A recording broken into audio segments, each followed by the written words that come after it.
Bonjour à toutes, bienvenue à ce webinaire qui va questionner un petit peu Erasmus+, dans cette épreuve particulière qu'on est en train de vivre avec le coronavirus, comment mélanger mobilité et confinement. Vous êtes très nombreux à vous être inscrits. On a dû élargir un petit peu les capacités offertes par la technologie de Zoom en diffusant simultanément ce webinaire sur Facebook, Facebook Live. Mais que vous soyez sur Facebook ou que vous soyez sur Zoom, les fonctionnalités restent les mêmes et la participation qui pourrait être la vôtre est la même aussi parce que bien évidemment, on est dans une approche qui se veut interactive et vous pourrez poser vos questions, que ce soit par le chat, que ce soit dans les commentaires sur Facebook. Elles nous remonteront et nos invités pourront y répondre, bien évidemment. Alors, vos questions, vous allez les adresser à qui? Vous allez les adresser à Madame Laurence Farin, qui est députée européenne, et à Monsieur Mathieu Roumégous, qui est le directeur de l'agence Erasmus France Jeunesse et Sport. Donc, on a un petit complément entre, d'un côté, un volet très technique, une partie du programme, et un volet plus politique qui est en train de travailler sur le futur du programme, le futur des programmes. On parle d'Erasmus, n'oublions pas aussi le corps européen de solidarité. Deux petits mots peut-être pour vous présenter, Madame Farin et Monsieur Roumégous, pour que nos participants mettent un peu d'histoire sur vos noms et vos fonctions. Donc, Madame Farin, si je ne m'abuse, vous avez été élue au Parlement européen au mois de mai dernier, en 2019. Donc, vous êtes coordinatrice du groupe politique Renew Europe au sein de la commission Culture, Éducation, Jeunesse et Sport. Mais vous avez eu une vie avant le Parlement européen. Elle a commencé à Nîmes, dans le sud de la France. Et elle vous a ensuite amené, je ne sais pas trop où, mais dans des agences de conseil en stratégie de communication.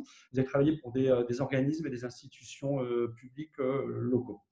Avant votre élection au Parlement européen, vous étiez directrice de la communication de la ville de Pau.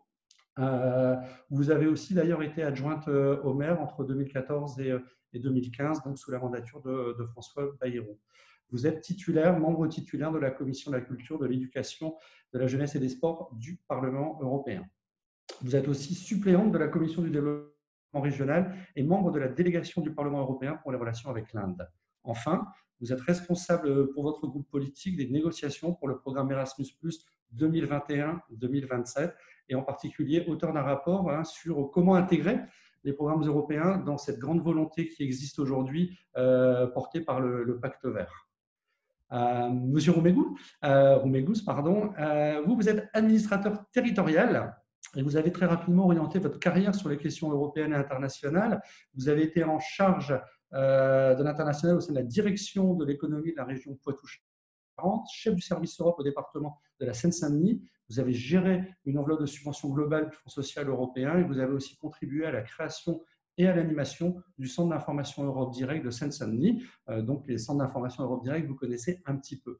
Enfin, depuis 2018, vous êtes directeur de l'agence Erasmus+ France Jeunesse et Sport, agence Erasmus+, qui a pour mission la mise en œuvre opérationnelle des programmes Erasmus+, sur le volet davantage jeunesse. Il y a les deux intervenants qui vont répondre à nos questions assez rapidement et ces questions, elles vont être adressées par différentes personnes parce que ce webinaire, c'est le fruit d'une collaboration entre différents centres d'information Europe Direct. Il y a celui de Pau que moi je représente, il y a aussi celui de Nîmes, celui de Roubaix, celui de Marseille, qui sont portés par des associations qui elles-mêmes sont expertes dans les activités de mobilité. Et donc c'est ça un petit peu la force des intervenants qui sont présents, c'est que non seulement on travaille sur l'information européenne, mais aussi on travaille sur la mobilité des personnes en Europe, sur le volet jeunesse comme sur le volet éducation.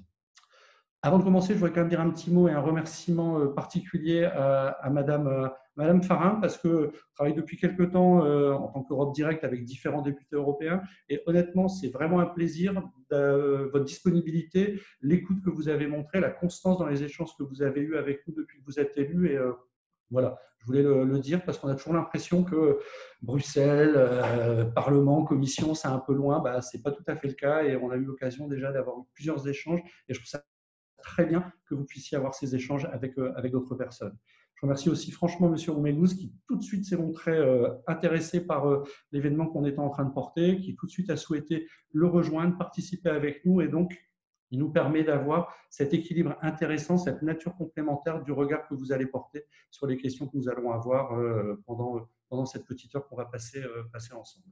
Alors, je vais finir ce petit propos liminaire rapidement en remerciant quand même deux personnes qui sont un petit peu invisibles à l'écran, mais qui pourtant ont fait beaucoup. Lisa Paolini, du Bureau de liaison du Parlement européen en France, Bureau du Parlement européen, qui met à disposition pour aujourd'hui, mais aussi avant et sans doute encore après, ces moyens techniques pour que ce type de webinaire puisse exister, ce type d'échange puisse se faire entre vous, les participants, entre nous, les citoyens, et aussi les représentants des institutions européennes et des élus. Enfin, je remercie ma collègue Martina, vous ne la voyez pas, mais c'est elle qui va faire remonter les différentes questions que vous avez collectées sur Facebook, collectées sur le chat, et nous les transmettre pour que nous puissions les adresser. Voilà un petit peu pour ce petit mot introductif. Petit mot introductif, mais important quand même, surtout quand on parle d'un programme comme Erasmus, qui est un programme qui n'est pas né hier. C'est un programme qui est né il y a plus de 30 ans déjà et qui est sans doute l'un des programmes qui est le plus connu à travers l'Europe, qui est identifié comme étant un vrai succès. Un vrai succès qui peut-être Jacques Delors n'avait pas à l'esprit quand en 1987 il a été lancé. C'était un petit programme, c'était quand même pas partir de rien du tout, mais c'était un petit programme. Et puis 30 années plus tard, on peut regarder quelques indicateurs et qu'est-ce qu'on voit? On voit qu'en 30 ans, il y a eu plus de 10 millions de bénéficiaires, c'est-à-dire 10 millions de personnes qui d'un pays ont pu aller vivre une mobilité d'apprentissage dans un autre pays européen. Donc vivre l'expérience de ce que c'est être européen, aller rencontrer l'altérité.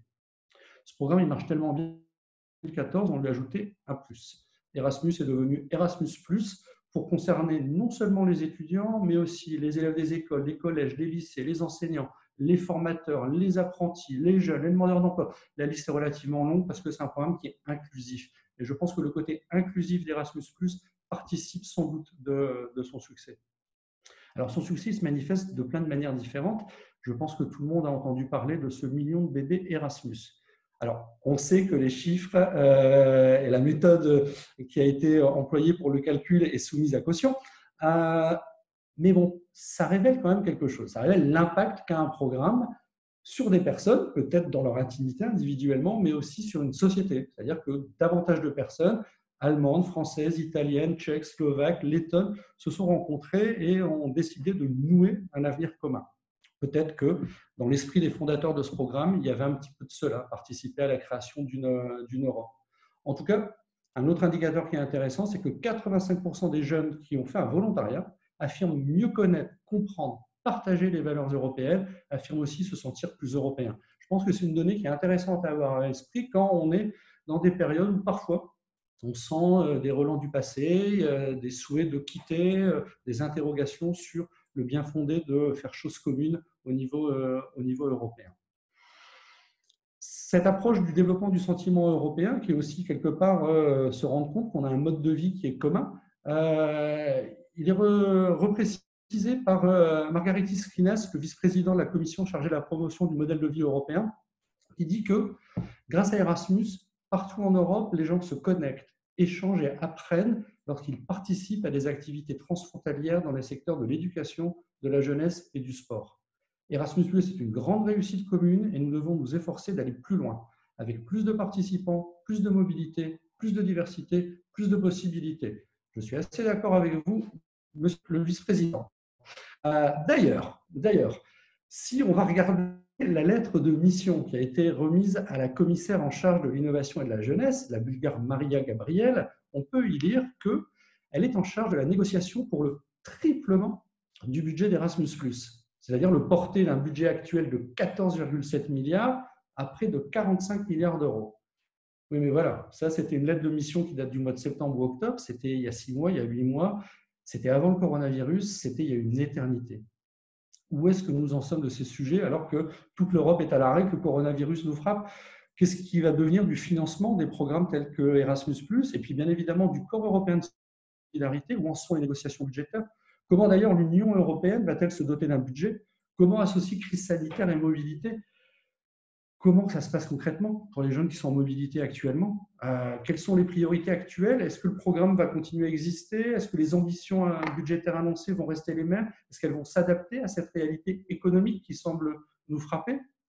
Est-ce que le futur des programmes sera-t-il celui de l'avènement des mobilités virtuelles? Est-ce que le digital va remplacer la mobilité physique? Et d'ailleurs, qu'est-ce qu'on entend par mobilité virtuelle? Voilà les questions que nous allons vous adresser. Voilà les questions que nous allons nous poser et que j'espère, Mathieu Roumégous et Laurence Farin, vous pourrez apporter des éclairages, sachant que, et on le sait tous, la situation actuelle ne permet pas de dire des vérités, mais permet de préciser un petit peu des axes. Alors pour commencer, dans le vif du sujet, après ce petit propos liminaire introductif, la base. La base de tout, c'est le budget. Pour pouvoir réaliser quelque chose, pour pouvoir inscrire une politique, il faut quand même avoir des moyens financiers. Et alors là, Madame Farage, j'ai une petite question que je vous adresse, c'est qu'en est-il du travail autour du budget, non pas du programme Erasmus+ ou du Corps européen de solidarité, mais du budget de l'Union européenne? On voit sur la slide que le budget européen, actuellement, il correspond à 1% du PIB des États membres. C'est très, très peu d'argent, mais ça reste des sommes d'argent qui sont quand même colossales. On sait qu'on est en phase de négociation. Est-ce que vous pouvez nous dire un petit peu comment ça se passe? En fait, nous étions, bonjour déjà, bonjour à tous. Merci pour cette invitation. Et comme vous le disiez, moi, je suis toujours très, très attentive à participer et à être à vos côtés parce que c'est le cœur du sujet et on a besoin de rester très concret dans tous ces programmes parce que c'est avant tout de la vie quotidienne aussi. Et voilà, donc merci pour cette invitation. Alors, ce qu'il faut dire déjà, c'est que cette phase de négociation, elle était en cours quand la crise du coronavirus nous est tombée dessus, entre guillemets. C'était vraiment l'actualité du Parlement européen au mois de février-mars, c'était là. Nous étions en phase assez tendue de négociation donc, entre la Commission et surtout le Conseil, puisque la Commission avait fait une proposition. Donc, en effet, comme vous le dites, on est autour de 1%, mais on était en train de négocier autour de ce 1% avec une proposition de la Commission qui était à 1,1 et quelques, le Parlement européen qui avait chiffré ses besoins politiques à 1,3 et le Conseil qui était bien en deçà puisqu'il nous proposait 1,07. Donc, on voit que ces petites unités derrière la virgule peuvent sembler rien, mais à l'échelle et à l'aune du budget de l'Europe, c'était beaucoup parce que chaque euro et là, ça se traduit en milliards, compte. D'autant que on était vraiment sur une question, et le budget reflète une ambition. Donc, on était vraiment sur cette ambition à porter pour ce qui nous attendait, ce grand chantier qui était engagé du Green Deal, avec toutes les phases de transition qui étaient incluses et toutes les ambitions sur différents programmes qui étaient portés. Donc, comme vous l'avez rappelé, les différents programmes éducation jeunesse, donc bien sûr le programme emblématique Erasmus+.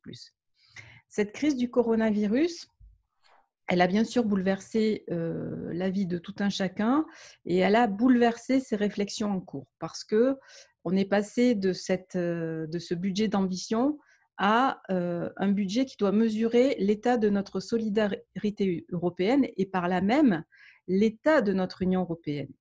Donc, nous sommes aujourd'hui dans cette phase avec des déclarations politiques très fortes.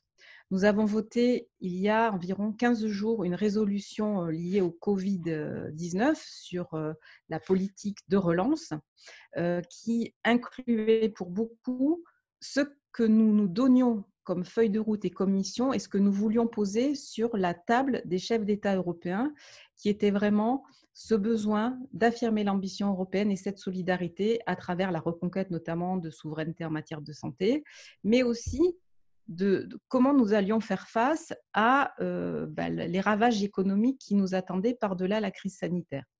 Donc, il y a eu un grand débat et qui est encore en cours, j'y reviendrai, sur comment nous allions faire jouer cette solidarité pour assumer ensemble une dette de relance. Donc, aujourd'hui, le gros de notre débat, il se pose là. Et nous sommes en train de travailler, nous allons voter à partir de cette fin de semaine une nouvelle résolution sur ce qu'on appelle en bon acronyme le CFP, le cadre financier pluriannuel, pour préciser encore l'intention que nous, Parlement européen, avec donc un consensus entre les différents courants politiques, nous voulions. Aujourd'hui, comme vous le disiez, on reste autour d'un budget qui serait autour de ces 1% pour atteindre autour de 1 000 milliards d'euros, ce qui est un budget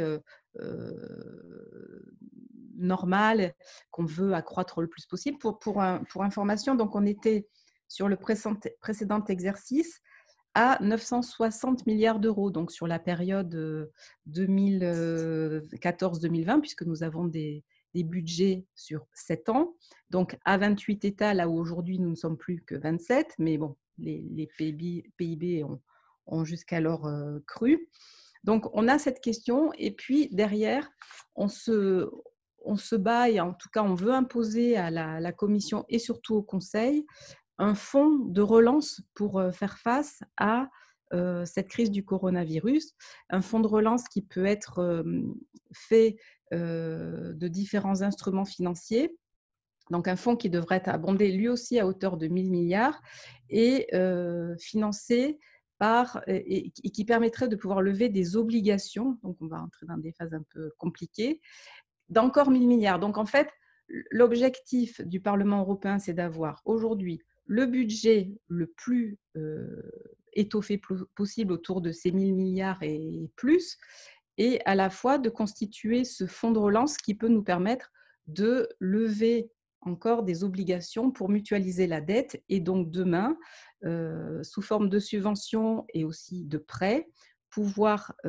venir en aide et pour que chacun des 27 États membres puisse se relever dans la crise, et pour que nous puissions tous ensemble et unis mettre en route et en ligne nos politiques de relance qui seront pour beaucoup axées sur cette transition écologique, ce besoin de réarmement industriel que nous avons pu mesurer à l'aune de la crise, que ce soit en termes d'équipements de santé, en termes de médicaments, en termes on l'a vu, d'usines textiles, d'usines de gros œuvres, etc.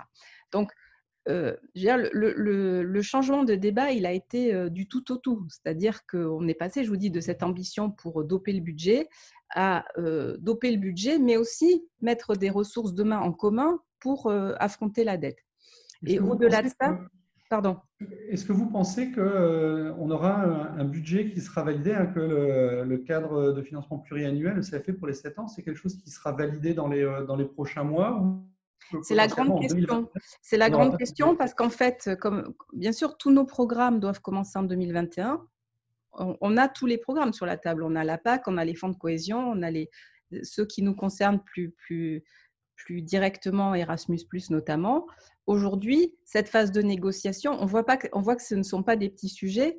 Donc, la crainte, c'est qu'en effet, on soit pas, que le Conseil, la Commission et le Parlement ne soient pas tout à fait prêts. Donc, on est en train aussi de travailler et de négocier pour des règlements transitoires. Donc, c'est là aussi tout ce point de questionnement. Donc, la possibilité serait l'extension des programmes actuels sur 2021 dans l'attente qu'un accord soit trouvé. Oui. Et a priori, c'est le Conseil européen qui va décider en dernier ressort. Donc, les exécutifs de chacun des États membres qui va décider. Exactement. Puisqu'en fait, tout le travail que nous réalisons aujourd'hui au sein du Parlement, c'est de pouvoir mettre sur la table des chefs d'État une feuille de route la plus complète possible pour qu'ils se mettent d'accord. Et on a vu là récemment qu'il y avait des lignes de fracture qui restaient, qui demeuraient sur justement ce niveau de solidarité, notamment entre les pays du Nord, les pays du Sud. La France, comme les États qui sont l'Espagne, l'Italie, défendent ce budget, cette ambition de solidarité, mais on a encore à emporter et à convaincre les Allemands et surtout les Pays-Bas. Et je voulais préciser encore que dans notre ambition complète, on a aussi une ambition très forte sur la question des ressources propres, qui est un débat qui se pose avec encore plus d'acuité, parce que qui dit plus de moyens dit sans peser sur les États, ça peut être aussi de générer nos propres ressources. Donc c'est un débat aussi de fond qui est un débat récurrent au sein du Parlement européen pour donner encore plus d'autonomie. Donc il y a une discussion sur la fiscalité pour inclure des questions liées à l'écologie, comme la taxe carbone aux frontières notamment, les taxes plastiques et des choses comme ça, qui sont aussi des points très importants parce qu'elles servent la politique globale en faveur et de plus d'autonomie et de la dimension Green Deal. Mais là encore, on voit que c'est un travail de fond à mener avec le Conseil et les États membres. Alors, juste pour préciser, c'est vrai que 70% du budget européen, si mes souvenirs bon, provient des contributions des États membres et le contributions reste, directes. c'est des taxes de douane et des TVA pour les importations Exactement. extra-communautaires. Euh, Est-ce que vous pensez, dernière question avant d'adresser une question à monsieur Roumégous, que le budget de votre commission, hein, culture, éducation, jeunesse, est un budget qui va être à géométrie variable sur lequel on va pouvoir s'appuyer pour aller renourrir ailleurs, ou pensez-vous qu'il sera possible de le sanctuariser? Comment ça se passe un peu dans votre groupe là-dessus? Bah, je pense pas qu'il baisse, mais notre objectif sur les 3 programmes, c'est qu'il augmente et qu'il augmente significativement, pardon, s'agissant de Erasmus+, puisque, comme vous le disiez, on est aujourd'hui à environ 15 milliards. On a demandé, nous, Parlement européen, le triplement. C'était quelque chose qui était repris dans la feuille de route d'Ursula von der Leyen. Entre-temps, le triplement est devenu dans les discours le doublement et la dernière proposition qu'on a eue de la Commission était loin du compte puisqu'on était plus aux alentours de plus 60%. On n'était pas à 200 ou 400%. Donc, il y a, à titre personnel, je ne suis pas très optimiste sur le triplement. C'est le moins qu'on puisse dire, même sur le doublement. Donc, on est au sein de la Commission assez vigilant. Alors, encore une fois, je ne pense pas qu'on se fasse déshabiller par rapport à ce qu'on a aujourd'hui, mais je pense qu'il va être très compliqué d'avoir nos objectifs, alors que clairement, si on veut réaliser ce qui était dans les objectifs du prochain programme Erasmus+, à savoir je crois 4 millions de personnes concernées, un programme plus inclusif, des C'est même nouvelles… 12 divisé. Oui, ouais, voilà. 12 millions. Euh, Pardon, je me mélange un peu dans les chiffres, j'en ai partout. Plus inclusif, qui s'adresse à des personnes éloignées de l'éducation ou en situation de handicap. Enfin, des programmes aussi pilotes à développer comme les universités européennes ou les centres d'excellence pour l'apprentissage. Tout ça, ça ne peut pas se faire à budget constant. Donc, d'où notre inquiétude. C'est-à-dire qu'on dit, si on n'a pas plus, on ne pourra pas faire plus, loin de là. Donc, il faudra réarbitrer aussi les données du programme. Et on est en mai 2020 pour un programme de 2021. Donc, en effet, il y a cette question de est-ce qu'on va arriver à aboutir sur la fin des trilogues avant que ça commence, ou est-ce qu'on aura ce programme un petit peu de transitoire pour aborder 2021, sans compter sur la question liée, comme vous le disiez, à la mobilité, parce que est-ce qu'en janvier 2020, on pourra recommencer à partir? Voilà, on ne sait pas. Alors, c'est une question directe que j'adresse à Mathieu Roumégous, hein. On voit bien que les programmes que vous pilotez, ils sont en évolution constante en termes de participants, en termes de budget. On va voir un petit graphique qui remonte un petit peu ça, hein, des augmentations de 210% entre 2016 et 2020, par exemple, sur les mobilités individuelles, de 126% sur le budget global. Clairement, c'est un succès. Qu'est-ce que vous, en tant que directeur, vous pouvez faire auprès de la commission comme lobby, comme travail? Quelles sont les informations que vous avez sur le futur du programme? Des programmes, parce que vous pilotez 2 programmes. Des programmes, tout à fait. Ouais. Peut-être avant de répondre à votre question, juste rappeler un peu l'architecture des programmes et ce que fait l'agence Erasmus+ Jeunesse et Sport. Donc l'agence Erasmus+ Jeunesse et Sport, c'est l'une des 2 agences en France qui gère le programme Erasmus+. Donc l'autre agence éducation formation donc s'occupe de tout ce qui est échange mobilité dans le cadre formel, dans le cadre de l'éducation formelle. Et donc nous, l'agence Erasmus+ France Jeunesse et Sport, on s'occupe de tous les échanges de jeunes, tous les échanges de travailleurs de jeunesse, mais en dehors du cadre scolaire et universitaire, donc tout ce qui concerne l'éducation non formelle. Donc l'agence Erasmus+ Jeunesse et Sport, elle se situe au sein de l'agence du service civique, hein, donc l'agence du service civique qui a 2 volets, un volet national avec la gestion du service civique et un volet européen avec la gestion du volet jeunesse du programme Erasmus+, et donc vous l'avez dit depuis 2018, du corps européen de solidarité. Donc corps européen de solidarité qui a été créé en 2018 et qui permet, qui a principalement 3 volets, qui permet d'abord à des jeunes de partir en volontariat dans un autre pays, qui permet à des jeunes d'exercer un stage ou un emploi sur des missions liées à la solidarité, à l'intérêt général, et qui permet, on pourra peut-être y revenir un peu plus tard dans le webinaire, en local, des projets de solidarité pour mener un projet d'intérêt général localement. Pour rappeler rapidement l'architecture. Et donc, vous me posiez la question, donc, voilà, qu'est-ce qu'on peut faire auprès de la Commission européenne et qu'est-ce que l'on sait, nous, de l'évolution des programmes et des futurs programmes. Moi, les informations que j'ai, ce sont les mêmes que celles qui viennent d'être données par par Madame la députée. Voilà, sur l'état des négociations, je n'ai pas forcément de choses à ajouter en termes d'information.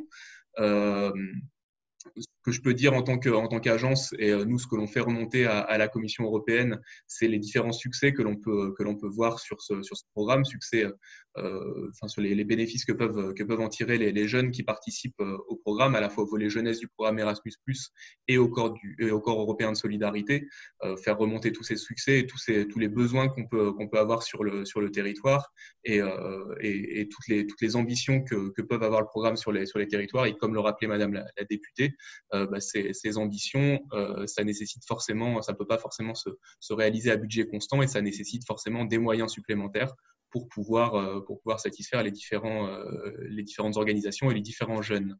Alors, vous êtes dans le ministère aussi, vous êtes à proximité immédiate du ministère de la Jeunesse. Est-ce que la JEPVA participe un peu aux négociations, essaye de peser de son poids, et quelles sont un peu les positions actuellement pour le renouveau du programme?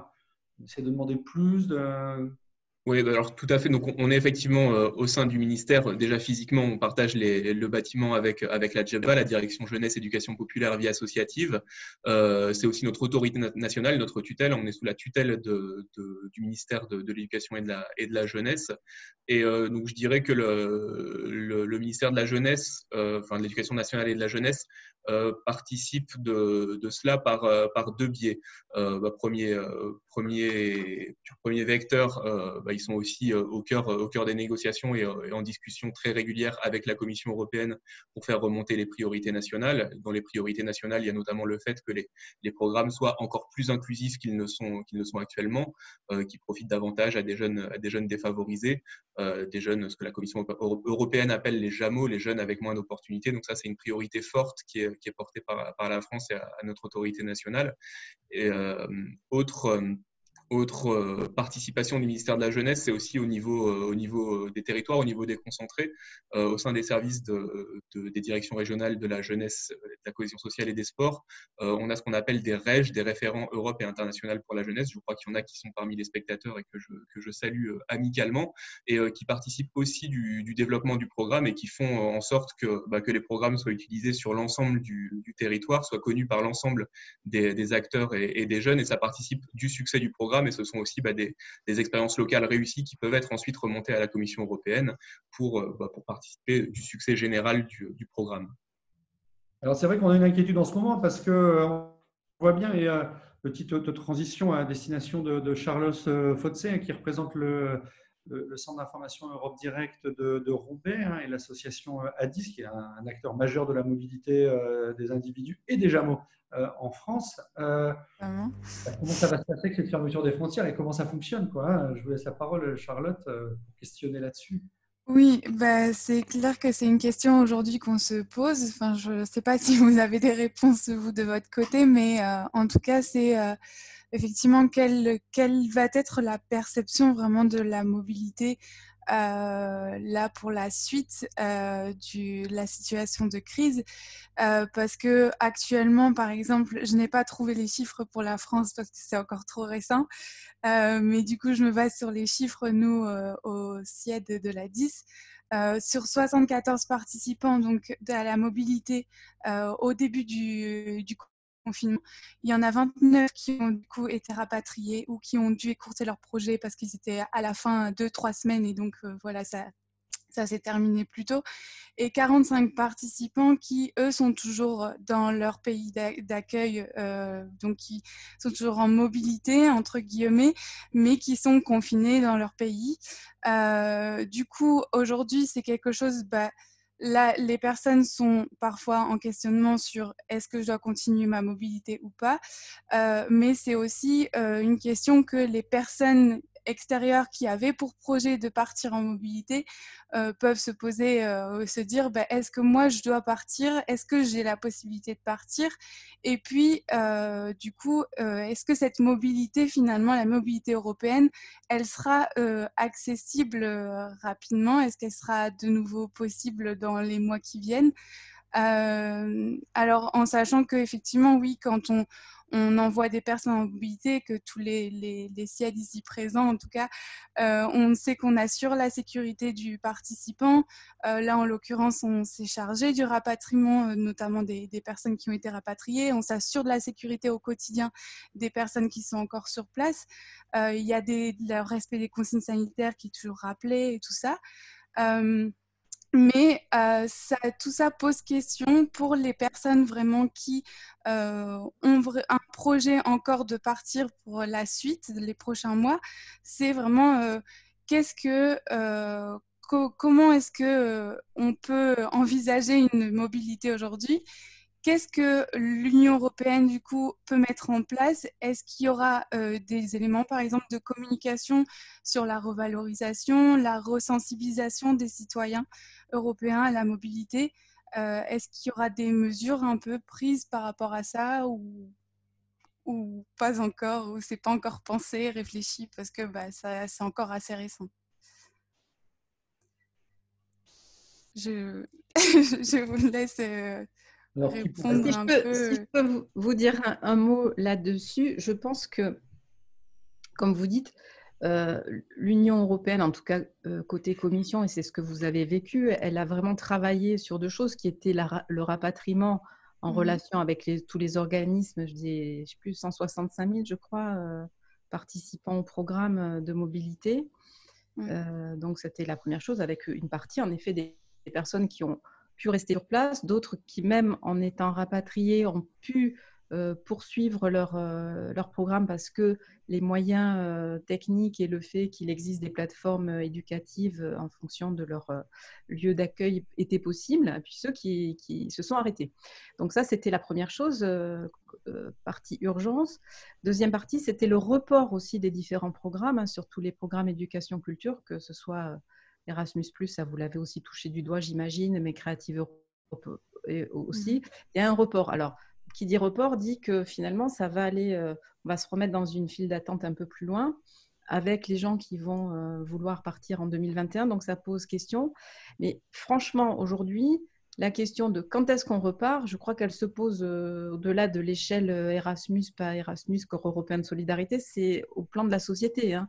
Donc, on n'est pas encore fixé, on n'a pas encore de visibilité sur notre mobilité, on le voit nous-mêmes en France, mais dans d'autres pays aussi, la question des frontières avec les différentes politiques qui ont été adoptées par les États membres aussi. Donc, moi, j'ai fait quelques réunions avec Maria Gabriel, donc notre commissaire référente sur le sujet. Il n'y a pas de réponse parce que c'est vraiment prématuré. On a la question aussi sanitaire, hein, traitement, vaccins et autres. Donc aujourd'hui, c'est vrai que très clairement, envisager une mobilité, c'est compliqué. Voilà. Okay. Si c'est pas drôle, mais je pense qu'on subit tous cette situation et qu'en effet, au regard de est-ce qu'on peut accéder au transport, est-ce qu'on peut partir, les conditions sanitaires dans les pays de départ, d'accueil sont encore des questionnements. Donc, d'où la difficulté de se projeter. Mais moi, je pose très régulièrement la question à la commission et à la commissaire. On aura des réponses, mais je crois qu'il faut avancer. C'est ça que là aujourd'hui je suis très fortement consciente que la situation ne permet pas forcément d'avoir de réponse et du coup la question était aussi de savoir est-ce que vous envisagez un temps aussi de réflexion par rapport à ça pour la suite, juste de dire peut-être qu'il faudra aussi rassurer finalement les citoyens européens, les rassurer suite à cette situation que maintenant vous pouvez repartir en mobilité, vous pouvez refaire même mobilité, oui, ici on parle de la mobilité européenne, mais est-ce que voilà, ça sera... Vous en avez pardon, 1, 2, 3, je recommence. Vous en avez déjà parlé au travers de vos échanges ou est-ce que ça n'a pas encore justement été abordé aujourd'hui ? Pour ma part, non, on n'a pas encore abordé ce sujet. Moi, je le note parce que c'est très important de se préparer aussi aux bonnes nouvelles, au fait de rassurer. Mais non, on ne l'a pas encore évoqué parce que je crois que tout le monde est encore dans le cœur de l'événement, sa gestion. Et dans les sujets qui ont été accélérés par la Commission et sur lesquels nous allons travailler, il y a tout ce qui concerne l'éducation à distance, donc le Digital Education Action Plan, en bon globish, le plan d'éducation digitale, qui a été accéléré dans le calendrier de la Commission, qui va être présenté en juin, et qui va être aussi un des sujets, parce que mobilité réelle versus mobilité virtuelle et inversement, ça va être aussi un vrai débat et un vrai sujet dans les mois qui viennent. Parce que… Alors, ça, c'est un sujet qu'on va aborder un tout petit peu plus tard. Bon, d'accord. Si tu me permets. Non, mais c'est un élément de réponse, c'est pour ça. Bon. Donc, là, je me tais. Du coup, Mathieu Roumécous, si vous avez quelque chose à rajouter de votre côté. Oui, d'abord je partage ce qui vient d'être dit par Madame Farin. En effet, il n'appartient pas ni aux agences ni à la Commission européenne pour l'instant de dire quand est-ce que les mobilités vont reprendre, et sur la réouverture des frontières, voilà, on est encore tous évidemment dans l'attente. Ce que je voulais dire, c'est que la situation est un peu paradoxale, je dirais, pour nos programmes, parce que d'un côté, effectivement, nos programmes, que ce soit Erasmus+ ou le Corps européen de solidarité, ils sont très fortement impactés par la crise et par la fermeture des frontières. Mais d'un autre côté, l'essence même de nos programmes, elle semble plus que jamais d'actualité. Sur le Corps européen de solidarité, il a été créé vraiment pour répondre à des besoins de solidarité.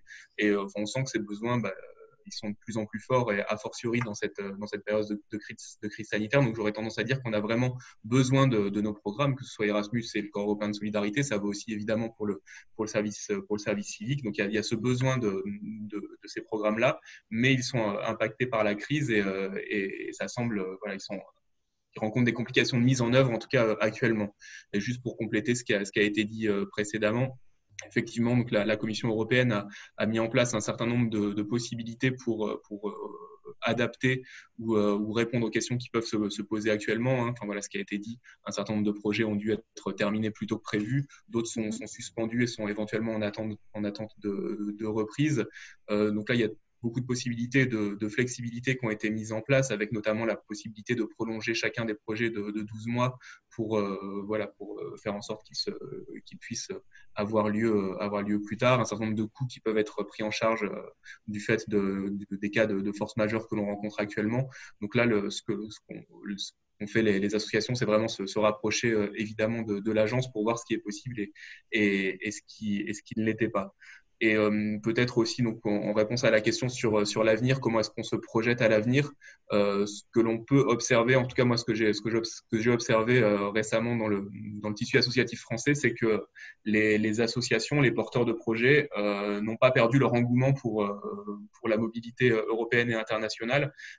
Comme vous le savez certainement, donc le programme Erasmus+ et le Corps européen de solidarité fonctionnent par appel à projet. Donc il y a trois dates d'appel à projet par an, et la dernière date donc était fixée au 7 mai, donc la semaine dernière. Donc les porteurs de projet avaient jusqu'au 7 mai pour répondre à l'appel à projet et présenter leurs projets, notamment projets de mobilité pour les mois à venir. Et on n'a pas observé de baisse par rapport aux années précédentes. On a même une hausse sur certains volets. Donc les porteurs de projets sont toujours là pour imaginer l'avenir et pour imaginer des projets de mobilité dans l'avenir. Donc c'est en tout cas des données, des tendances qui sont encourageantes et qui montrent on a vraiment besoin des programmes Erasmus+, Corps européen de solidarité pour envisager la suite.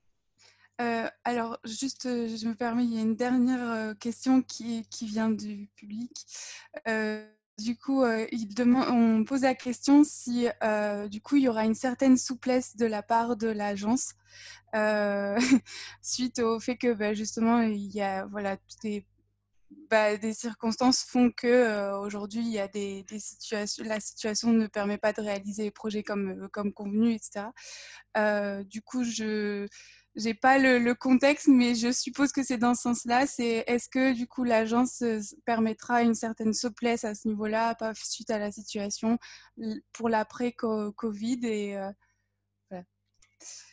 Oui, alors la réponse est oui. Enfin, après, dans la limite de ce qui est évidemment possible par les règles du programme, mais des possibilités de souplesse, on en a. On a, ce que je disais tout à l'heure, des possibilités de prolonger les projets. Donc, mais là, la règle et l'habitude à avoir, c'est s'il y a une évolution du projet par rapport à ce qui était prévu initialement, voilà, que les porteurs, les associations, les collectivités se mettent le plus rapidement possible en contact avec soit avec l'agence, soit avec le REG, donc référent Europe internationale sur le territoire. Mais en tout cas, il faut vraiment que l'agence soit informée des souhaits de modification des projets pour pouvoir, le cas échéant, faire un avenant. Alors, je ne vais pas rentrer trop dans le technique, mais voilà, que les chargés de mission au sein de l'agence qui suivent les différents projets, les différents porteurs, puissent vous dire ce qui est possible, ce qui n'est pas possible, et que le porteur puisse s'engager en toute connaissance de cause. Alors, c'est vrai qu'il y a beaucoup de questions, Mathieu Romégus, là-dessus, hein, sur les éléments budgétaires. Concrètement, quoi, comment ça va se passer? Est-ce qu'on va devoir rendre l'argent? Si on ne peut pas organiser nos projets dans les délais, comment ça va se passer? Beaucoup d'inquiétudes de la part des participants à ce séminaire. Moi, j'ai une petite question complémentaire avant de continuer un petit peu dans notre débat, qui est qu'il y a un cadre actuel qui régit les programmes, qui doit arriver à son terme. Ces programmes, si ils ne sont pas suivis par un nouveau Erasmus+ 2021-2027 à l'entrée de 2020. Qu'est-ce qui va se passer? Est-ce que ça va être une extension des projets pour les réaliser? Est-ce que les accréditations vont perdurer? Est-ce qu'on va pouvoir continuer à travailler sur une année de transition? Est-ce que vous avez des éléments de réponse là-dessus? Parce qu'on va avoir une période, a priori, pas claire. Sur une période transitoire d'1 an, du coup, c'est ça la question. Ouais, c'est ça. Ouais, alors, nous, les informations qu'on a de la Commission européenne et les informations qui sont transmises à la fois aux agences et aux autorités nationales, c'est qu'on reste dans l'objectif d'avoir un nouveau programme qui démarre en 2021. Donc, c'est vraiment là-dessus qu'on travaille et l'objectif qu'on privilégie. Après, donc si toutefois on n'arrivait pas à cet objectif, j'ose imaginer que les institutions européennes prévoiront des dispositions transitoires. Mais enfin, pour l'instant, vraiment, on reste sur l'objectif d'un nouveau programme pour 2021-2027 pour être dans la continuité de ce que l'on fait maintenant. Vous êtes parfait, vous faites ma transition, Monsieur Romégus, parce que c'est une des interrogations qui va être portée par Mathieu Fortuné du Centre d'information Europe Direct de Provence, hein, l'association Eurocircle, sur les doublements, les triplements, avec des éléments de réponse un petit peu, mais aussi les contenus de ces programmes. Mathieu, je vous laisse la parole. Oui, bonjour à tous, bonjour Madame la députée, bonjour Monsieur Romégus. Effectivement, beaucoup de choses ont été évoquées en propos introductifs et puis ensuite dans le débat, mais pour parler un petit peu plus précisément du budget, bon, précisément avec les éléments qu'on a aujourd'hui, hein, sur bon, déjà le fait qu'on parlait d'un doublement ou d'un triplement des bénéficiaires pour le prochain budget Erasmus. On parlait aussi beaucoup d'après ce que j'ai vu, d'insertion sociale, d'insertion professionnelle, d'apprentissage, de stage, et donc plus de mobilité en dehors de tout ce qui est enseignement supérieur ou essentiellement enseignement supérieur. Est-ce que vis-à-vis de la crise du coronavirus, du Covid-19, est-ce que ces priorités risquent d'être modifiées ou tout simplement d'être annulées? Comment est-ce qu'on va arriver à jongler entre cette envie de développer à la fois la mobilité des apprentis et le besoin de continuité dans la mobilité passée aujourd'hui, enfin passée, enseignement supérieur, donc ils sont déjà bien entrés dans le réel. Alors, qui répond à cette question? Moi, je peux prendre la parole. Alors, moi, je peux prendre la parole au niveau volonté politique. Donc, il y a la volonté politique qu'on peut porter en s'appuyant malgré tout sur des priorités qui sont partagées par tous. On travaille sur le plan social, sur l'agenda des compétences. Il y a un document de travail qui a été un peu reporté, qui va arriver fin mai. Dans l'agenda des compétences, il doit absolument inclure la remise à niveau, la formation des salariés, que ce soit pour des périodes de transition en matière de transition écologique ou de crise dure comme celle que nous allons malheureusement devoir affronter au lendemain de la crise sanitaire. Donc, à nous de faire notre travail politique, hein, en disant que, évidemment, dans ce cadre-là, l'apprentissage est tout à fait prioritaire, et c'est ce que je crois et c'est ce que je porte. On sait qu'au sein du programme Erasmus+, le processus n'est pas tout à fait achevé puisque, en effet, la part de l'apprentissage doit fortement augmenter. C'est ce qui était voulu avec le triplement de budget et le fait d'accueillir plus de classes d'âge, d'être plus inclusif. Et puis, je dirais qu'il y a aussi la question des centres d'excellence d'apprentissage qui sont des choses émergentes aussi. Donc voilà, en termes volonté politique, je peux vous rassurer sur le côté, le volet Parlement européen. Ensuite, on sait aussi qu'on a tout un travail important à faire sur la reconnaissance des cursus d'apprentissage, mais là, ça dépasse le cadre des mobilités. Il n'y a pas eu le Bologne de l'apprentissage et c'est toujours quelque chose qui manque.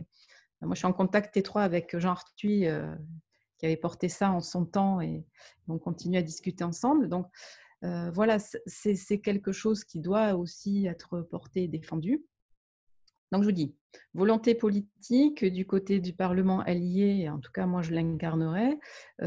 Ensuite, question, on peut, si on a les moyens, et donc il faudra que le programme soit, en tout cas Erasmus+, soit dimensionné dans ce sens. Et puis, après, vous connaissez la suite. Il y a tout ce round de discussion qui j'espère, en effet, sera achevé rapidement, avec des nouvelles contraintes budgétaires qui vont nous peser dessus, parce que ce sera tout le sujet de relance. Mais voilà, c'est une nouvelle bataille. En tout cas, la volonté est là. Merci beaucoup.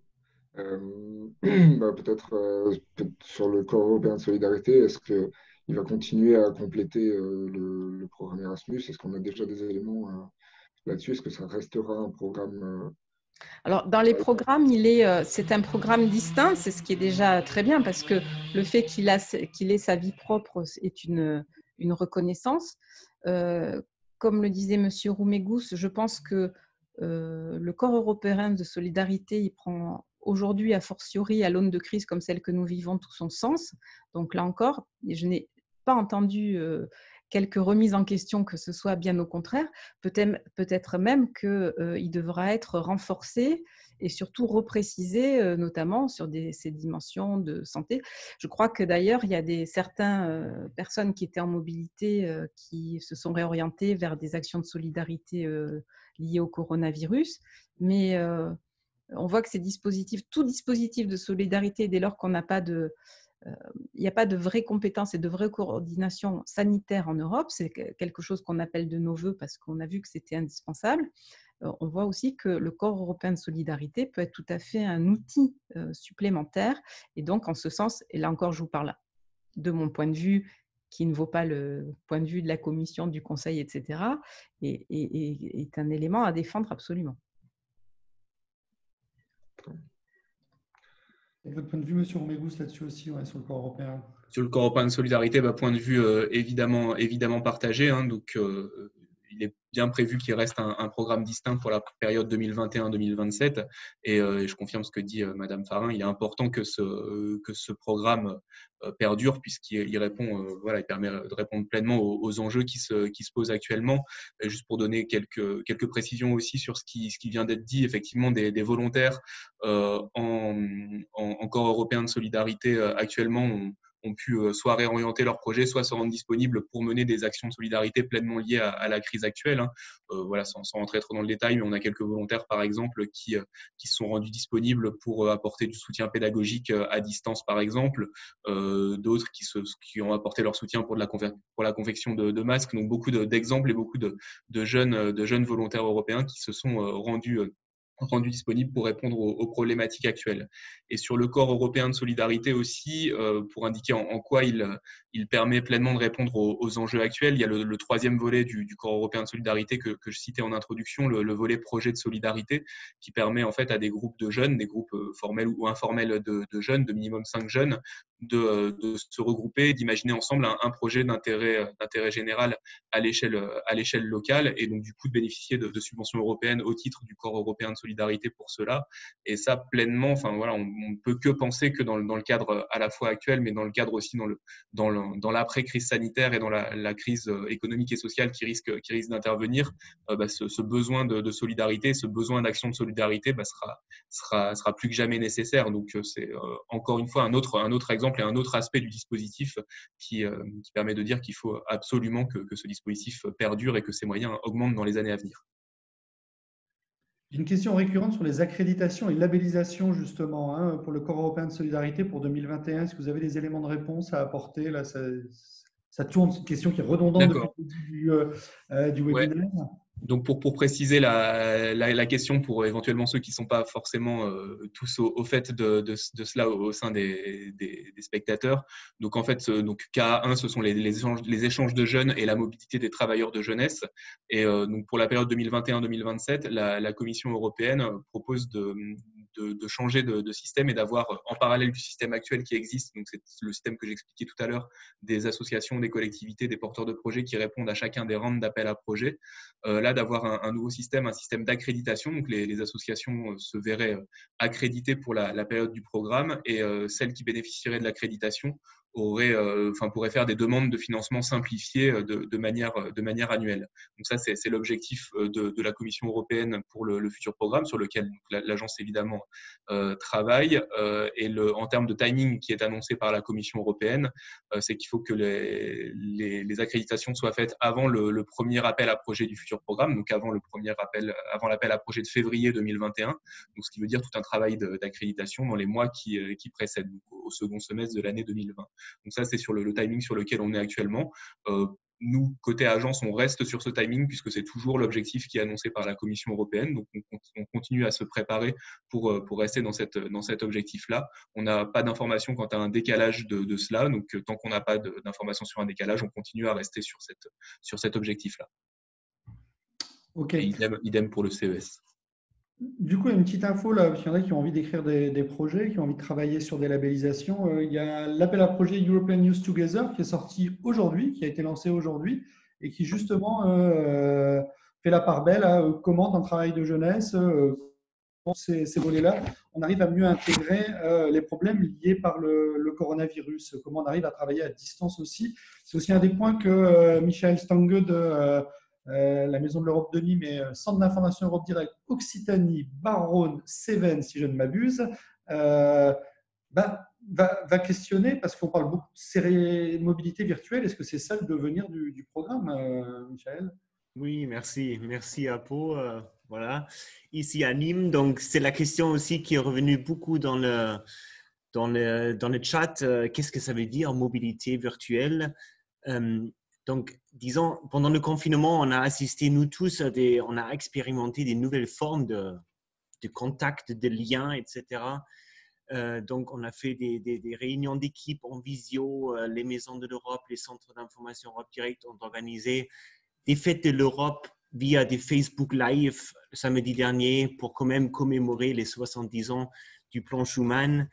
Voilà, il y a même certaines structures qui organisent maintenant des webinaires avec des députés européens, donc c'est très bien, mais on se découvre aussi des nouvelles compétences. D'abord, j'aurais une question peut-être un peu plus personnelle à la députée. Comment vous avez vécu justement ce confinement au niveau professionnel? Comment vous avez gardé le lien avec votre commission, avec les autres députés? Comment vous avez fonctionné? Ce que j'ai ressenti, c'est qu'il y a eu un besoin aigu de relations. Donc, je me demande si on n'a pas plus communiqué qu'en temps normal. C'est très curieux d'ailleurs parce que on a en fait mélangé toutes nos semaines de travail qui au Parlement européen sont distinctes entre groupes, commissions, etc. Donc on a fait des semaines complètes sur tous les sujets.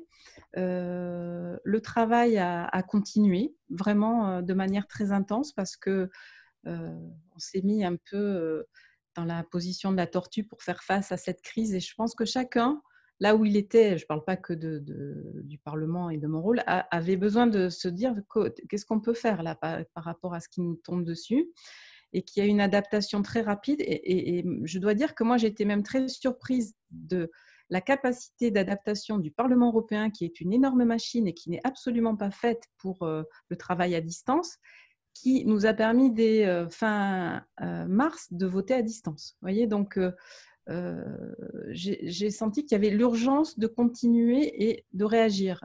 Donc, oui, je pense que comme beaucoup, moi, je passe 3-4 heures par jour en visioconférence avec mes collègues, avec mes commissions, avec mes assistants, avec vous aujourd'hui. Donc, voilà, je pense que le besoin de communication, il n'a jamais été aussi fort. Après, il est différent. dans la forme, c'est extrêmement différent.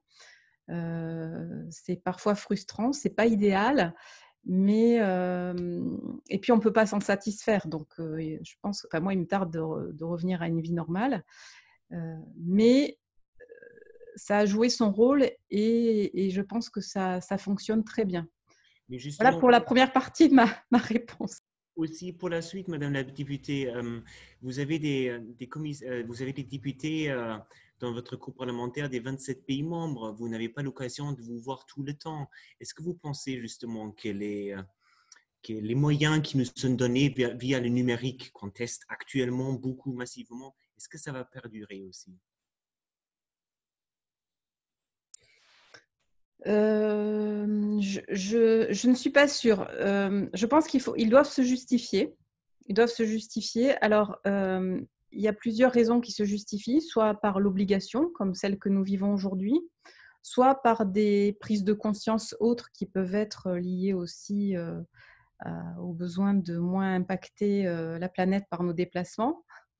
Mais c'est aussi, je pense qu'on a pu un peu mesurer l'utilité peut-être de nos réunions et de nos déplacements. Je sais que vous mettez tous en place et qu'on essaie d'être vertueux. Quelque chose comme le Parlement, ce n'était pas du tout dans sa culture. Est-ce que ça le deviendra? Moi, je ne suis pas sûre, hein, mais peut-être. Quand on est au Parlement, on est quand même en contact avec tout le monde. C'est ça qui est assez formidable.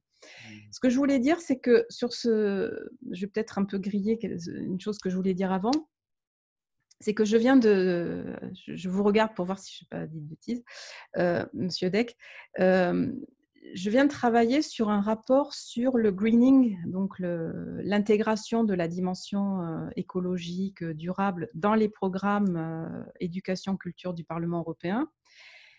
Et que, en préambule de ce travail, j'ai justement travaillé à la question mobilité virtuelle versus mobilité réelle.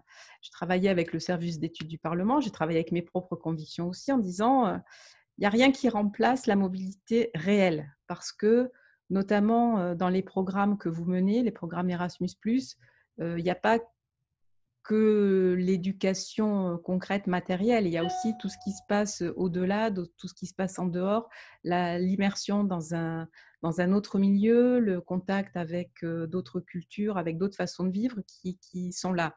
Et on avait posé en préambule que rien ne remplaçait la mobilité réelle, mais que la mobilité virtuelle était un bon appui, notamment en préparation de certaines mobilités ou en suite de mobilité ou quand elles s'imposaient pour des raisons comme le handicap. Et puis là, voilà, on a été obligé de vivre ça, donc ça fait reconsidérer les choses. En tout cas, on se dit, ça peut marcher, mais pour autant, pour moi, la conclusion reste la même. Rien ne remplace la mobilité réelle. Très bien. On a vu aussi dans les chats plusieurs fois revenir à la même question.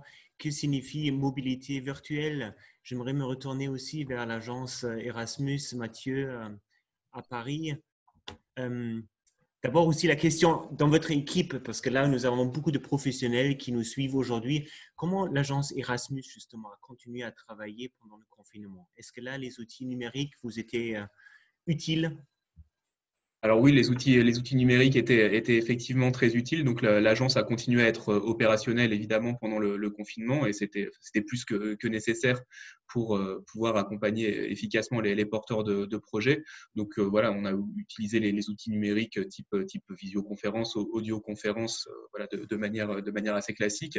Moi, ça m'a permis à titre personnel de découvrir aussi de nouveaux outils, des outils que je ne connaissais pas et que je pense réutiliserai à l'issue de cette crise. Donc, l'agence a continué à être en contact avec ses partenaires, avec les porteurs de projets, mais aussi avec la Commission européenne et avec les autres agences nationales, parce que c'était aussi utile de voir comment est-ce que cela fonctionnait ailleurs et pouvoir, entre agences, en tout cas, se donner des conseils, échanger des bonnes pratiques. Donc, c'est quelque chose qui a pu continuer à être fait. Très bien. allez-y. Ouais, non, je voulais juste peut-être pour rebondir aussi sur ce qu'a dit Madame Farin, donc sur la mobilité réelle et le fait qu'elle ne remplacera pas la mobilité, que la mobilité virtuelle ne remplacera pas la mobilité réelle. Voilà, moi je suis complètement d'accord avec cette idée-là et je pense que c'est aussi ce qui fait aussi l'ADN de notre projet. Enfin, je pense aux échanges de jeunes, Erasmus plus jeunesse et échanges de jeunes. Je pense que dans le programme que l'on met en œuvre, cet échange réel, il a vraiment besoin de se dérouler. Mais après, il peut y avoir la possibilité aussi de réfléchir à des temps de préparation davantage en utilisant les outils numériques, enfin, pour tout ce qui est préparation, suivi, évaluation, etc. Tout ça, enfin, voilà, réfléchir à davantage d'utilisation du numérique pour tout ça. Mais je pense que l'essence même de l'échange de jeunes et le fait qu'il y ait cette activité et avec cet échange réel, pour moi, c'est quelque chose qui me semble impératif et qui doit continuer à perdurer. Dans le programme actuel Erasmus+, il y a un volet qui s'appelle Virtual Exchange. Donc, l'échange virtuel, ça rejoint aussi la question mobilité virtuelle. Est-ce qu'on peut essayer de trouver une réponse à ça? Qu'est-ce que ça veut dire, mobilité virtuelle? Est-ce que vous avez peut-être aussi des éléments à nous donner sur justement ce volet Virtual Exchange? Qu'est-ce que c'est? Non, pas forcément d'éléments, mais enfin voilà tout ce qui peut être échange à distance. Mais moi, il me semble peut-être plus adapté pour tout ce qui est volet éducation formelle plutôt que le non formel, même si enfin voilà l'utilisation de tous ces outils à distance, ça peut être utilisé, mais voilà, moi je suis quand même plutôt favorable à ce qu'on se concentre vraiment et à ce qu'on réussisse à avoir ces mobilités réelles. D'accord. OK. Si je peux ajouter un mot là-dessus, moi j'ai découvert en travaillant sur le rapport que j'évoquais et puis au fil de cette crise, le réseau eTwinning, la plateforme eTwinning qui fête en plus ses 15 ans aujourd'hui, c'est une pleine actualité, qui concerne surtout les enseignants. Et je crois que cette mobilité virtuelle ou de préparation ou de centre de ressources et d'échanges pour les enseignants au-delà et en dehors peut-être des périodes de mobilité, est quelque chose de très riche et à exploiter parce qu'il y a beaucoup de projets pédagogiques qui peuvent être initiés, qui peuvent être construits, qui peuvent inspirer aussi. C'est une banque d'idées.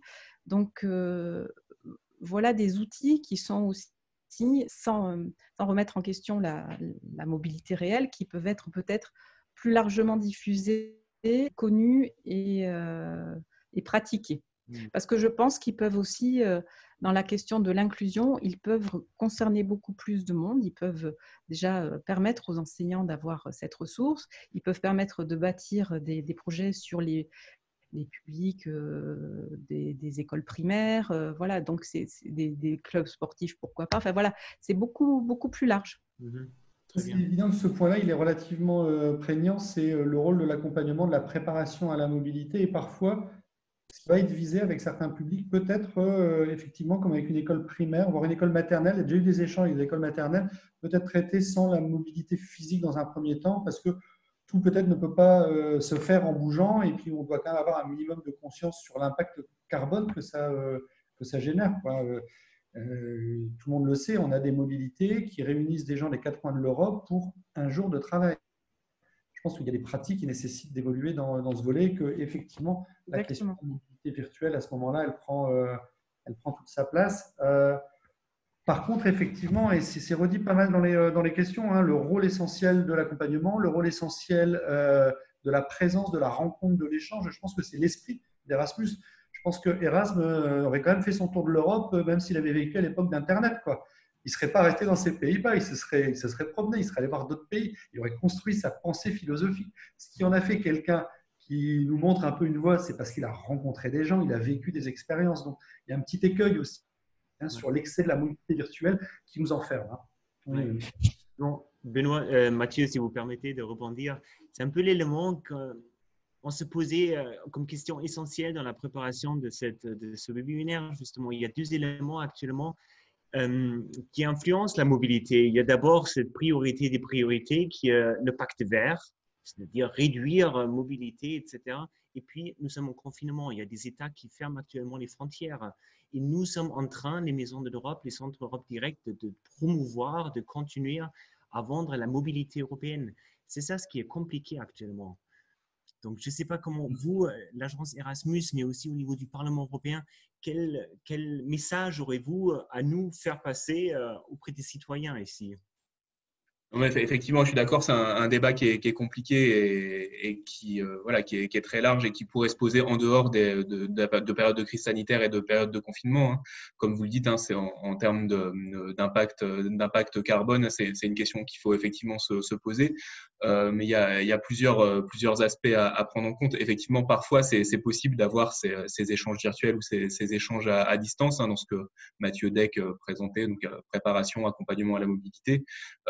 Mais on est sur un programme, et là je reprends une phrase qui a été dite et que je vois sur les questions des spectateurs, donc Corinne Lenain qui indique l'interculturalité, ça nécessite des échanges réels. Et ouais, on est des programmes qui visent à renforcer l'interculturalité, à faire connaître sa culture ou à découvrir la culture des autres. Et tout ça, ça peut évidemment être favorisé par des échanges réels. Donc en fait, c'est un juste milieu à trouver entre des moments où cet échange réel, cette mobilité réelle, elle est nécessaire, il faut qu'elle ait lieu, mais peut-être essayer de développer davantage d'un autre côté ces moments d'échange virtuel. Et enfin, si on sort des programmes et si on va sur le travail des agences et le travail en lien notamment avec les autres agences ou la Commission européenne, c'est peut-être des questions que l'on doit se poser aussi nous, en essayant de développer peut-être davantage ces échanges numériques, parce qu'on voit que ça peut fonctionner dans les échanges que l'on a actuellement, mais voilà, ça doit pas supprimer toute mobilité réelle et tout échange réel que l'on doit avoir avec nos homologues. Ouais, d'autant plus que là, on a un témoignage sur Facebook qui nous parvient et qui dit un peu ça, quoi, que autant les organismes ont très bien réussi à prendre le pli de la mobilité virtuelle, à rester en contact, à travailler, mais par contre, les jeunes, ils ne comprennent pas la plus-value, quoi, hein. C'est pas encore les jeunes qui travaillent avec eux n'ont pas encore compris la plus-value de la mobilité digitale et c'est peut-être pas exactement ce qu'ils recherchent. Alors peut-être ça correspond pour un type de travail, ça correspond pas pour tout. Ce que je vous propose, je peux juste répondre sur ce point. Moi, je trouve qu'il n'y a aucun antagonisme et bien au contraire, qu'on a besoin absolument, quand on vous parliez du portefeuille de Margaritis Schinas qui dit promouvoir le mode de vie européen, si on ne le fait pas par les échanges et à travers ce vecteur, ce qui est le plus puissant vecteur de cohésion de l'Union européenne, qui est Erasmus+, il ne faut surtout pas l'abandonner, d'autant que le numérique a aussi un impact carbone. Donc, je pense qu'il y a deux questions à se poser. Il y a la question de la forme de la mobilité et du fond. Et sur ces deux actions, on peut agir en faveur de la mise en place du Green Deal.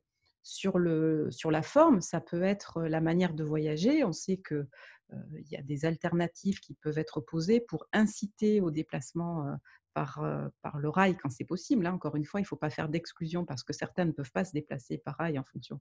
Mais l'encourager, et les jeunes sont très réceptifs au transport par rail. Donc voilà, donc il y a des manières d'encourager au travers de la construction des programmes, et moi c'est quelque chose que je pousse, le type de transport, et même quand c'est plus cher qu'un low cost, il vaut mieux dédommager un déplacement en train qu'en avion pas cher qui pollue plus.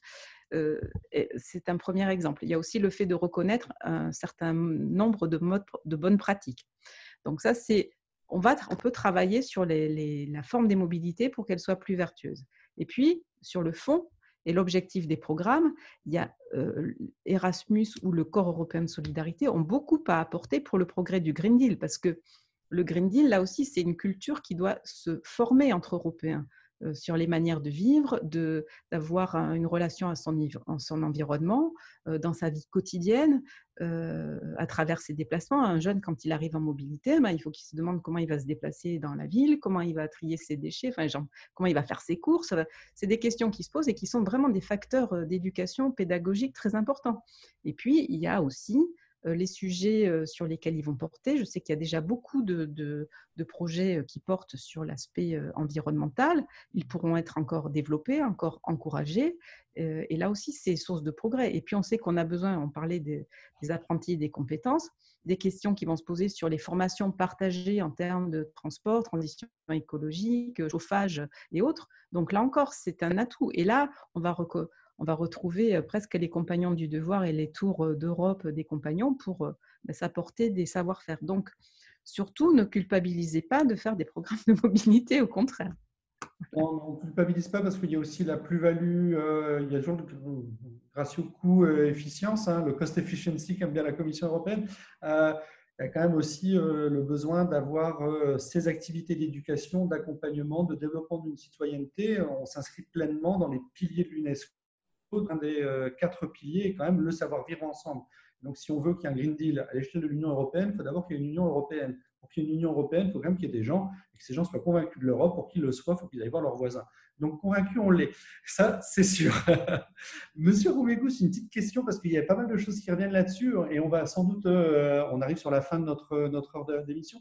C'est, vous savez, un changement de programme l'année dernière, il y a 7 ans, c'était comme si c'était l'année dernière.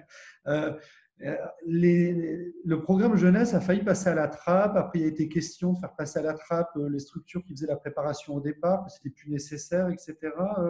Où est-ce qu'on en est de ça? Est-ce que vous garantissez, vous travaillez pour que l'accompagnement, c'est un véritable travail qui est proposé, quelque chose qui sera toujours garanti et ce faisant, permettra la participation des jeunes avec moins d'opportunités? Alors oui, clairement, hein, enfin, nous, on travaille là-dessus sur le fait que ça a failli passer à la trappe, comme vous dites, en 2013. Je pense qu'on est dans une optique complètement différente aujourd'hui et dans les engagements que prend la Commission européenne, c'est que les augmentations fortes du budget qui sont proposées et annoncées, elles profitent vraiment à tous les secteurs du programme Erasmus+. Donc qu'elle profite autant au secteur jeunesse qu'au secteur éducation-formation. Donc, on est vraiment dans une période où je pense que tout le monde est convaincu de l'apport de ces programmes et du programme jeunesse. Et donc, moi, je dirais que le volet jeunesse du programme Erasmus+ est maintenant bien installé. Il a témoigné de son succès. Et voilà, pour moi, il n'y a pas de risque qu'il passe à la trappe pour la prochaine période de programmation. Et puis, je reviens sur une question qui a quand même été posée aussi à plusieurs reprises et qui semble nécessiter aussi une réponse ou une piste d'action. C'est comment rassurer les jeunes et les parents d'avoir ça à l'esprit que repartir en mobilité, ça va aussi être lever des freins psychologiques qui ont été posés sur les uns et les autres. On le voit, période de déconfinement, ceux qui veulent bien aller à l'école, pas aller à l'école, aller travailler, pas aller travailler. Bon, ben voilà quoi. Personne ne sait trop sur quel pied danser. Est-ce que travailler ça va faire augmenter le taux de morbidité. Voilà. Est-ce que bouger, ça va être un risque pour ma santé? Donc, il va falloir quand même, ça, à mon avis, s'approprier cette question et pouvoir quand même la travailler, parce que finalement, la mobilité, à la suite de la Constitution pour Mme Farin, c'est quand même un droit fondamental de tout citoyen européen. Donc, Monsieur Roumégout, d'ailleurs, premièrement, s'il vous plaît. Donc oui, effectivement, hein, il y aura un fort travail de communication, de pédagogie et d'accompagnement aussi à faire. Communication pour rassurer quand les frontières rouvriront. Voilà, je pense que c'est quand la situation le permettra et qu'on pourra circuler en toute sécurité. Et travail d'accompagnement à la fois des structures et des jeunes pour bien accompagner sur les précautions à prendre en termes sanitaires, communication sur les gestes barrières aussi. Mais enfin, ce sera un fort travail des agences effectivement déjà pour montrer que la mobilité ne cause pas de danger et pour accompagner éventuellement les structures pour accueillir des jeunes ou envoyer des jeunes tout en respectant les consignes sanitaires. Donc les agences pourront travailler au niveau européen, au niveau national, à accompagner, à mieux comprendre, à démystifier le fait que passer la frontière, on n'est pas plus exposé ou moins exposé d'ailleurs. Ce sera le rôle des agences, en tout cas, d'avoir ce travail de rassurer les jeunes et leurs parents. Et vous, comment le Parlement va-t-il se positionner pour garantir que notre mobilité va continuer à exister? Je pense qu'il y a certains groupes avec lesquels vous cohabitez au Parlement qui seraient bien contents que ça ne se soit plus le cas, mais il y en a d'autres qui le souhaitent. Ah oui, ça reste quand même, comme vous le disiez, un droit fondamental de libre circulation des personnes, des marchandises, mais des personnes d'abord. On vit une période paradoxale parce qu'on voit que cette liberté, elle est complètement mise à mal aujourd'hui, subie, acceptée par tous les citoyens. On mesure aussi si vous voulez, le plan sur lequel on peut agir aujourd'hui, c'est la coordination européenne. On sait que cette coordination, elle a fait défaut dans la manière d'appréhender l'épidémie, puisqu'on n'a pas tous été confinés en même temps. Enfin, il y a tous ces sujets. Donc, le meilleur moyen d'inciter à repartir en mobilité, c'est que la situation sanitaire soit claire. Donc, en effet, notre boulot maintenant, c'est de coordonner et d'inciter à coordonner toutes les politiques de santé, à accessoirement trouver un vaccin, à avoir des traitements disponibles. Donc voilà, la plus grande sécurité, c'est la santé. Voilà. Ce qu'on fait aujourd'hui, c'est un gros travail en matière de transport et de régulation de transport aussi pour assurer la reprise des différentes connectivités, les mesures sanitaires. Mais le Parlement, à travers notamment sa commission marché intérieur et transport, travaille actuellement beaucoup, en tout cas, pour assurer cette circulation dans les meilleures conditions possibles. Je vous remercie beaucoup d'avoir pris du temps, d'avoir répondu à toutes ces questions et de vous être plié à cet effort de la mobilité virtuelle, ou en tout cas du webinaire. Je pense que les éléments clés qu'on peut retenir, c'est d'être attentif et vigilant parce que ce qui avait été annoncé en termes de hausse du budget ne semble pas correspondre à ce qui va se produire. Je prends ma casquette de militant et je dirais qu'il y a eu des élections, que les élections, c'est la voix du peuple, qu'on nous a vendu du triplement, du doublement du budget européen et que donc il appartient à chaque citoyen de rappeler un peu les raisons pour lesquelles il s'est bougé aux urnes et sur quelle liste il a voté. C'est le principe même de la démocratie et le rappeler à ses exécutifs nationaux. Je pense que c'est aussi une attribution que chacun pourrait avoir. Je note aussi que ce que vous disiez, monsieur Romégou, c'est qu'effectivement, la transition vers davantage de mobilité virtuelle, etc., elle n'est pas une conséquence du coronavirus, elle est un mouvement de fond qui a commencé en avant et une réflexion qui est nécessaire de prendre parce qu'effectivement, on ne peut plus faire Erasmus comme on le faisait il y a 30 ans. On doit continuer à faire de la mobilité, mais on doit aussi être un petit peu plus conscient, un peu plus vertueux, apporter un peu plus de réflexion sur la manière dont on se déplace et les impacts carbone qu'on peut avoir. Je note aussi que les inquiétudes qui existent, elles sont quand même à différents niveaux, avec une grosse inquiétude sur l'inertie qui peut exister, non pas en fait, des agences, du Parlement, des institutions, mais auprès des gens, des bénéficiaires eux-mêmes, et la crainte qui peut exister et le besoin d'un accompagnement des institutions, des agences, à destination des organismes, pour démystifier cette crainte qui est maintenant partout, qui voudrait que le coronavirus, il n'est pas chez soi, mais il est chez le voisin, quoi. Le voisin à l'autre région, l'autre ville, peut-être l'autre quartier, l'autre village, donc a fortiori l'autre pays. Et ça va être nécessaire parce qu'un travail énorme a déjà été réalisé par énormément de structures et ces structures ne peuvent pas le mettre en place. C'est quand même dommage de travailler avec des jeunes, de les accompagner vers la mobilité, que ce soit en stage, que ce soit en semestre étudiant, que ce soit volontariat, de les accompagner, d'avoir fait tout ce travail et que derrière, il n'y ait plus rien et que ça tombe à l'eau. Donc, effectivement, cette grande flexibilité qui est demandée, elle doit pouvoir s'inscrire dans le temps au niveau des programmes, au niveau des agences. Et c'est vraiment une demande forte qui apparaît dans les chats et qui est vraiment à faire remonter aussi à la Commission européenne. Pour le reste des questions, il y a encore beaucoup d'interrogations. Quand vont se rouvrir les frontières? Quand pourrons-nous bouger? A priori, on a le droit de bouger, en fait. Ça dépend des pays. On a le droit de bouger. On a même le droit de bouger en Europe.